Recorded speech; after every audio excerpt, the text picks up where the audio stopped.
X marks the spot. My father nodded back at me, and I hoped he understood what I wanted to know. The problem was that even if he did, how could he possibly communicate to me something as complicated as where I should be digging or what sort of treasure I might be looking for? It had been risky enough for me to draw the X, and though I quickly brushed it out with my foot afterward, I still drew the attention of a couple guards in the tower, who shouted down for me to walk on. I quickly obeyed and hurried away with my heart pounding, but it wasn't from fear. It was excitement for what my father may do next. Only a few days later, I found out. On most school days, our teacher allowed us some time in the afternoon to quietly study with one another.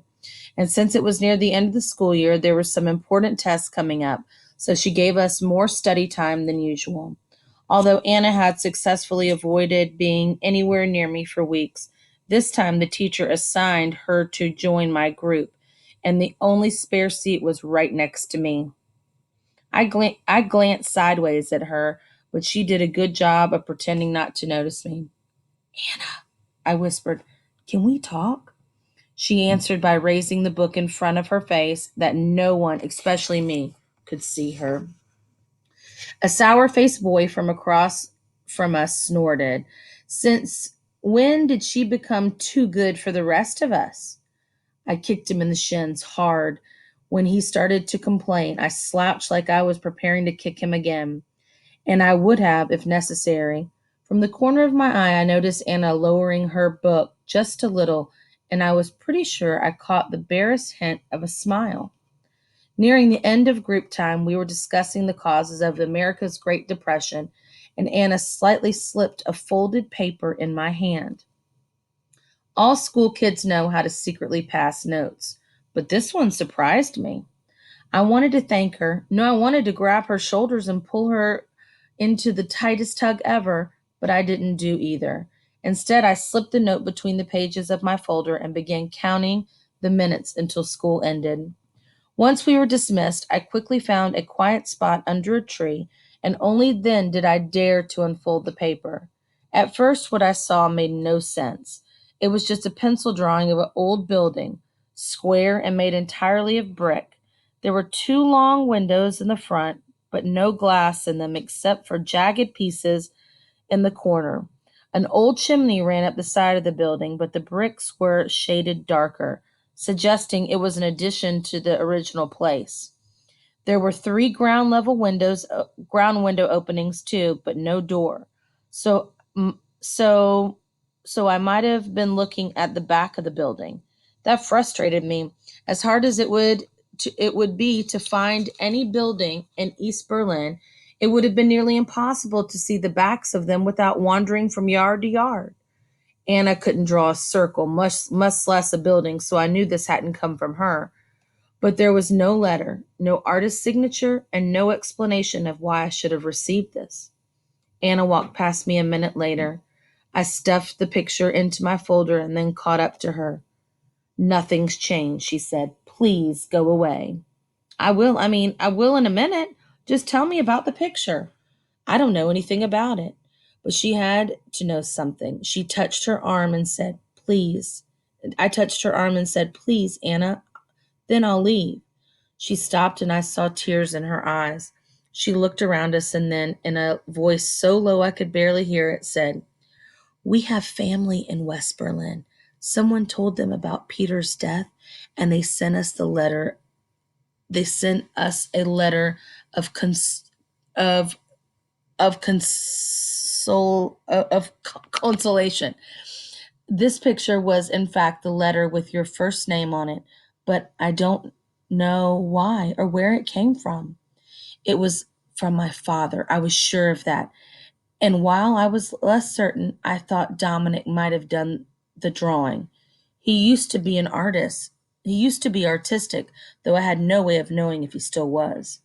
I started to tell her so, but she shook her head to cut me off and said, don't say anything else, please. You don't want me to know why you got that. I don't even know. She started to leave, but I added, Anna, I want us to be friends. I thought I saw her soften just for a minute. Then her face became stone again until I barely recognized her as the girl I had once known so well. I hid the picture before my parents saw it. But you and I both know it means something. I can't do any more favors for you, Gerda. Next time, I will tell someone. I backed away to let her leave. If she suddenly pulled a mask from her face, revealing a Stasi officer in disguise, I would have been any more surprised than I already was, because that's who it felt like I was talking to.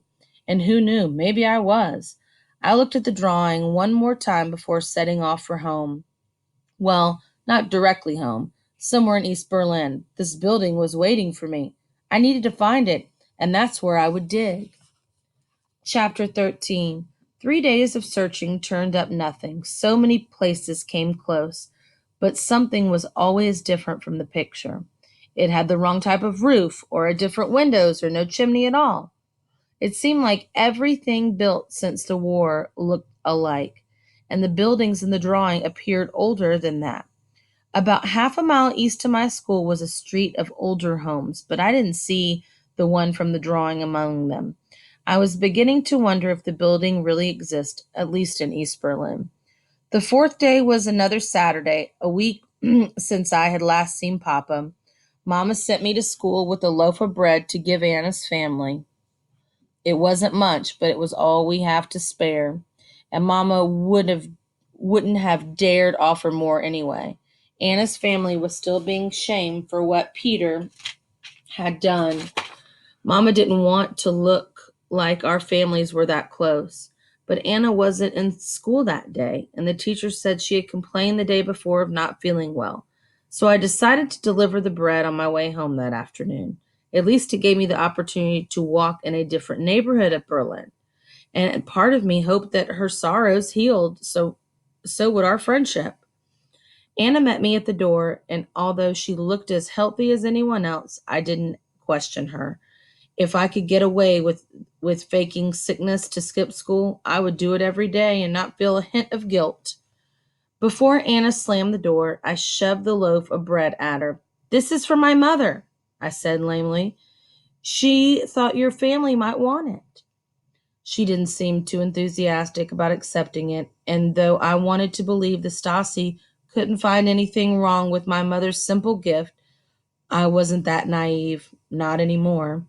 But whether she wanted it or not, the bread was in Anna's hands now, and the only way she could refuse it would be to drop it on the floor or hurl it back at me. If she did, I wouldn't have much cared.